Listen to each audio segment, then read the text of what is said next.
Buongiorno a tutti e ben ritrovati. Nel video precedente abbiamo analizzato alcuni passi del testo biblico che descrivono quella che è stata chiamata la gloria del Signore, che in ebraico ricorre con il termine kavod, con caratteristiche fisiche, effetti visivi e frastuono tipici di un velivolo. Lo stesso per quanto riguarda i cosiddetti cherubini, di cui abbiamo fatto un'analisi approfondita nello stesso video. Siccome l'argomento di oggi è in assoluta continuità con il precedente, sicuramente è bene che chi non ha ancora visto il video precedente lo visioni prima di questo. Vi lascio quindi il link in descrizione. Nell'appuntamento odierno andremo ad analizzare un altro passo che descrive le modalità di utilizzo del kavod, in particolare nel ruolo che ebbe nel fantomatico miracolo del Mar Rosso che, come vedremo tra poco, non ha assolutamente nulla di miracoloso. Come sempre, vi ricordo che se ritenete interessanti le esposizioni dei miei studi e volete anche voi essere parte attiva nella diffusione di questi temi, potete farlo facilmente semplicemente iscrivendovi al canale e lasciando un mi piace al video. Ovviamente, attivando la campanella, riceverete la notifica non appena pubblicherò un nuovo video. Prima di iniziare, voglio ricordare che questo canale è destinato a pensatori liberi, a persone di mente aperta e interessate a conoscere, alle quali, nel mio piccolo, sarò ben lieto se potrò dare elementi e spunti di riflessione personale.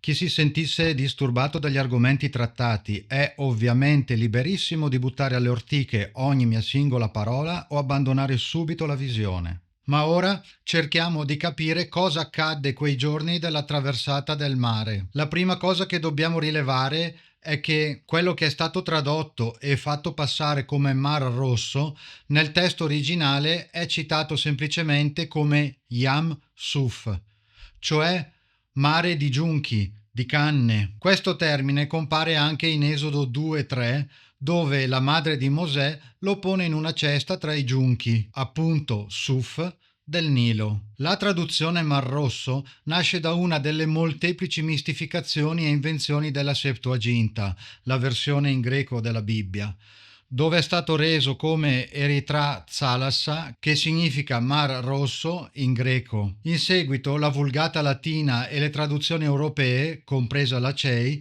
hanno mantenuto Mar Rosso per tradizione consolidata, ma non per fedeltà letterale al testo ebraico.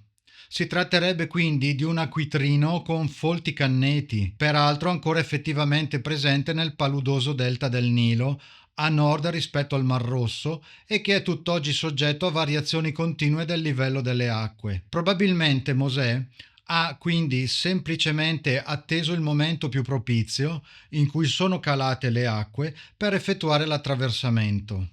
Al risalire della marea, il canneto si è di nuovo allagato, bloccando così l'esercito egiziano. Un interessante articolo di La Repubblica del 23 settembre 2010 conferma tale tesi a seguito di analisi scientifiche, analisi di reperti archeologici e misurazioni satellitari che hanno permesso agli studiosi di stimare i flussi e le profondità delle acque di 3000 anni fa nello spicchio di mare descritto dalla Bibbia. La ricerca smentisce il libro sacro su un punto: la traversata non sarebbe avvenuta all'altezza dell'odierna Suez, bensì una quarantina di chilometri più a nord, dove un ramo del Nilo sfiora una laguna costiera, vicino a dove oggi sorge Port Said. Il fenomeno di venti forti e regolari che spingono all'indietro ampli volumi di acqua era noto. Il nuovo studio lo applica alla fuga dall'Egitto, aggiungendovi una conferma storica. Il diario del generale Alexander Tulloch, un alto ufficiale dell'esercito britannico, che nel XIX secolo, trovandosi distaccato sulle rive del lago Tanis, ossia della laguna dove Mosè avrebbe effettuato la sua traversata, vide arrivare una colonna di vento e diventare così forte che dovetti smettere di lavorare. Il mattino seguente, annota nel diario il generale, il lago era scomparso e i nativi lo attraversavano a piedi camminando nel fango. E quel vento spirava da est, scrive l'ufficiale. proprio come quello che salvò Mosè. La regione del delta orientale del Nilo si trova proprio sul percorso naturale che dall'Egitto porta all'altopiano del Sinai, rendendolo una via di fuga plausibile per gli israeliti, ed è caratterizzata da laghi o paludi dove i giunchi crescevano abbondantemente. La regione è attraversata dall'antica via di Horus, un'importante strada militare e commerciale che collegava l'Egitto a Canaan. In quest'area ci sono numerosi laghi e bacini paludosi collegati al sistema idrico del Nilo. Oltre il lago Tanis, per esempio, altri importanti bacini paludosi con giunchi sono il lago Ballah e il lago Timsah. Non posso non rilevare quanto la mistificazione teologica sul tema del Mar Rosso, operata dalla Septuaginta, abbia contagiato in modo virale anche alcuni dizionari di ebraico, nei quali il nome Mar Rosso viene tradotto proprio come Yam Suf, dove Yam sta per mare, ma Suf non significa rosso, bensì appunto giunco. La cosa più incredibile è che gli stessi dizionari, alla voce giunco, riportino correttamente Suf, contraddicendo quindi se stessi nella traduzione di Mar Rosso. Gli autori della Septuaginta vivevano ad Alessandria d'Egitto e conoscevano il Mar Rosso come confine orientale dell'Egitto.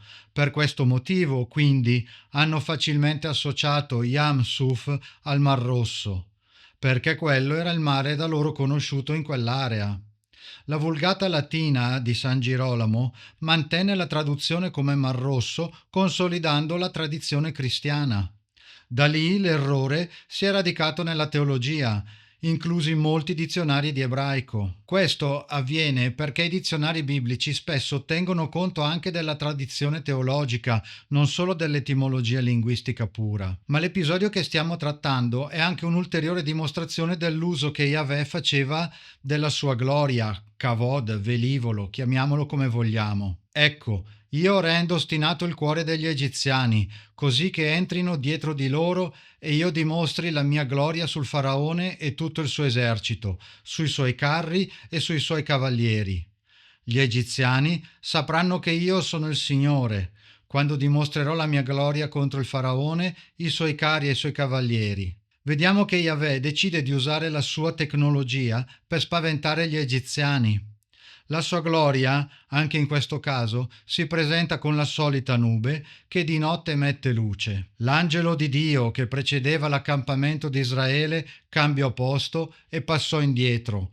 Anche la colonna di nube si mosse e da davanti passò dietro. Andò a porsi tra l'accampamento degli egiziani e quello di Israele. La nube era tenebrosa per gli uni, mentre per gli altri illuminava la notte.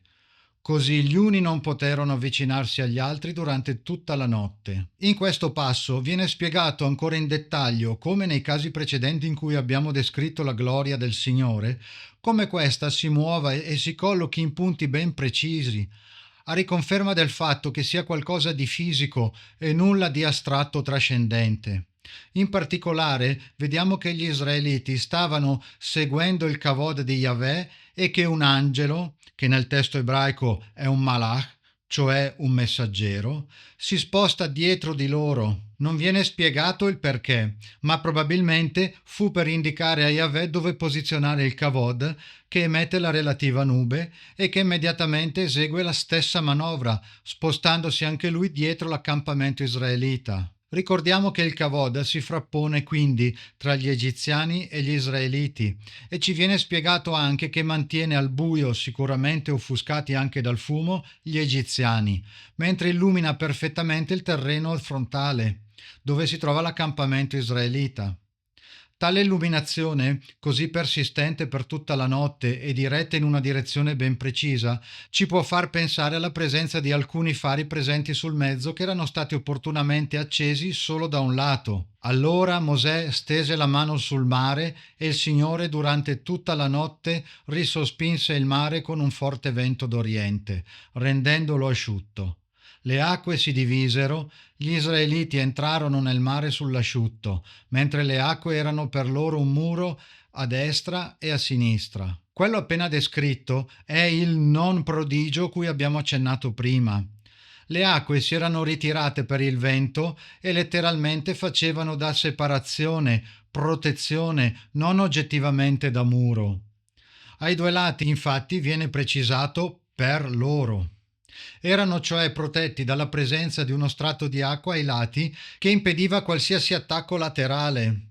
Strato che non doveva quindi necessariamente essere molto alto, bastavano pochi centimetri di denso fango per impedire ai carri e ai soldati di muoversi in mezzo al canneto. Dal punto di vista fisico è molto plausibile che, con il vento, si asciughi una sorta di corridoio dove non ci siano canne e invece altre zone laterali, ricche di canne e vegetazione, riparino l'acqua dal vento impedendo che il terreno si secchi.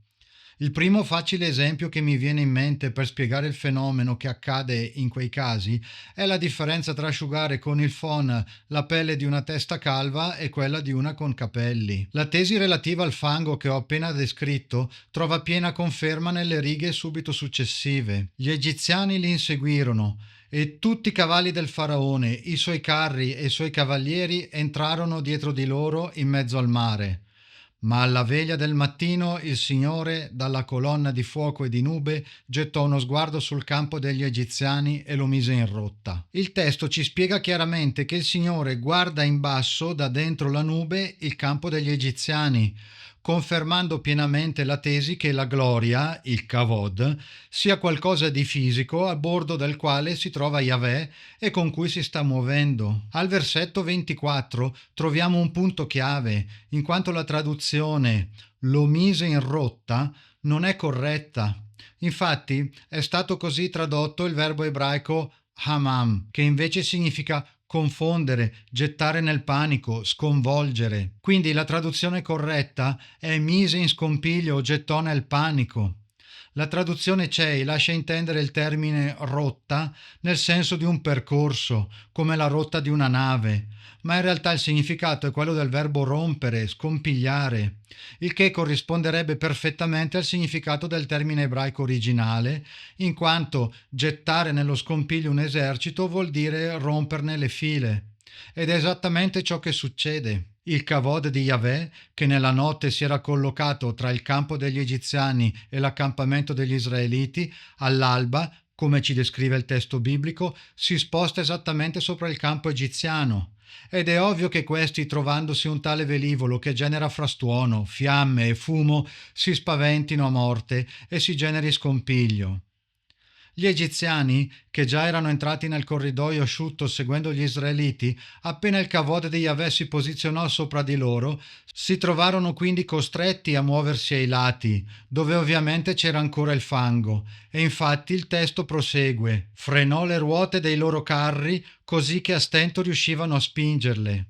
Allora gli egiziani dissero: fuggiamo di fronte a Israele, perché il Signore combatte per loro contro gli egiziani. Anche qui la traduzione non è esatta, in quanto quel frenò, se si vuole rispettare il significato del verbo ebraico che è sar, che deriva dalla radice sur, e significa rimuovere, allontanare, deviare, staccare, e va quindi tradotto con staccò, rimosse.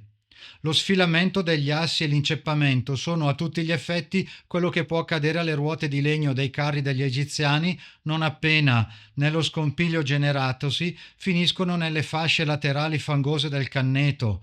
Sono ruote con grossi raggi di legno che, appena affondano nel fango, misto ai fusti dei giunchi, si scompongono e inceppano inevitabilmente. Tradurre in modo errato, dicendo che Yahweh ha messo in rotta gli egiziani e ha semplicemente frenato le ruote dei carri, significa comunicare un concetto totalmente diverso rispetto a quanto effettivamente scritto dall'autore biblico. Ma oramai siamo abituati a tale modalità esegetica. Gli egiziani, vedendo che la partita non è giocata ad armi pari in quanto Yahweh, con il suo kavod, sta combattendo per gli israeliti, decidono di battersela in ritirata e fuggire. Yahweh a questo punto aveva raggiunto il suo scopo.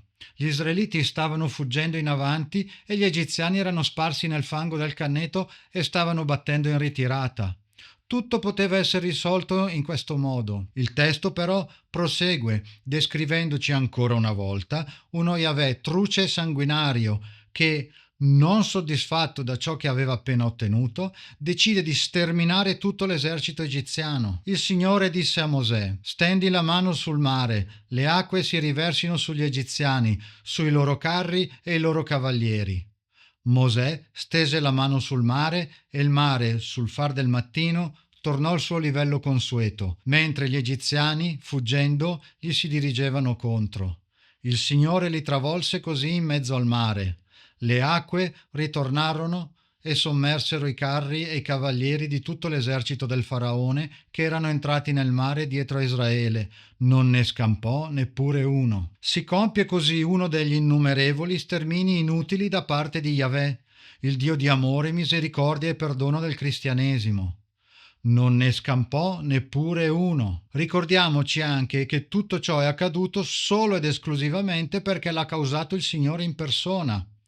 Come ricorderete, poco fa abbiamo riportato: ecco, io rendo ostinato il cuore degli egiziani, così che entrino dietro di loro e io dimostri la mia gloria sul faraone e tutto il suo esercito, sui suoi carri e sui suoi cavalieri. Yahweh ci dice chiaramente di essere stato lui personalmente a rendere ostinato il cuore degli egiziani per far sì che entrassero dietro gli israeliti, sterminandoli tutti solo per dimostrare quanto il suo Kavod fosse più potente del faraone con tutto il suo esercito, i suoi carri e i suoi cavalieri. Si vuole proprio fare la lista degli elementi di forza egiziani che lui vuole mostrare totalmente impotenti rispetto al suo Kavod. Sarebbe quindi bastato che non rendesse ostinato il cuore degli egiziani, così avrebbero lasciato andare gli israeliti senza inseguirli. Questi sarebbero partiti senza spaventarsi per via degli inseguitori e gli egiziani non sarebbero stati massacrati. Israele vide gli egiziani morti sulla riva del mare. Questa tecnica di rendere ostinato o indurire il cuore dei popoli che Yahweh vuole vengano sterminati dagli israeliti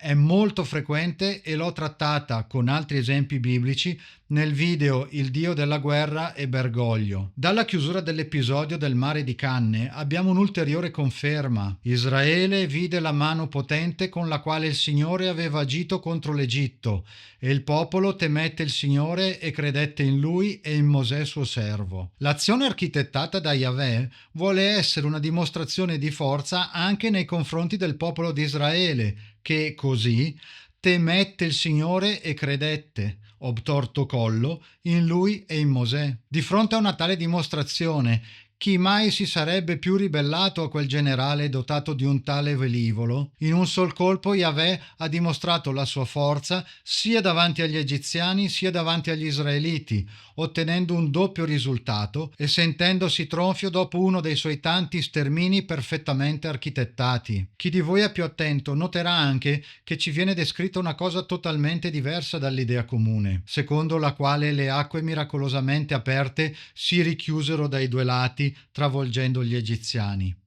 Ci viene infatti spiegato che il mare tornò al suo livello consueto mentre gli egiziani, fuggendo, gli si dirigevano contro. L'immagine è chiarissima.